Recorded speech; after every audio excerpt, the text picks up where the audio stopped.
up the middle. Echeverria out there. Oh! What a play by Echeverria. 6-3 in the books. Stanton over for it, and he got it. He got it. Giancarlo. What can he do tonight? Have a game, Giancarlo. Full extension. Made the catch. Stuck the landing.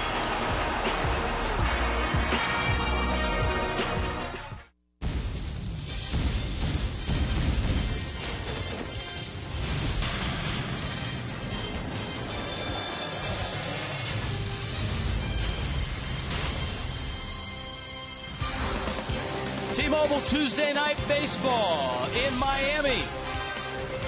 The Marlins and the Cardinals will have to go a ways to match last night. One of the great games we've seen in this ballpark. The Marlins and the Cardinals in Game 2. Hi, everybody. Rich Waltz along with Tommy Hutton.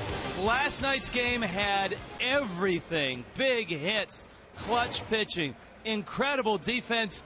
And when it was all said and done, another one-run win for the Fish. They lead all Major League Baseball in that category. Rich, I'll tell you what, in the 3 years here at Marlins Park, I would venture to say the most exciting game we've seen since we've been in this ballpark. And Giancarlo Stanton not only displaying his wares here, but I think nationally today starting to get a lot of love, starting to get into that MVP discussion. You know what, and well, he should. You look at the batting average, leading the National League in home runs and RBIs. He's up there in slugging percentage, in on-base percentage, leading the league in total bases. He should be in that National League MVP talk. And he's playing Gold Glove caliber defense in right field as well. Pitching matchup in this one.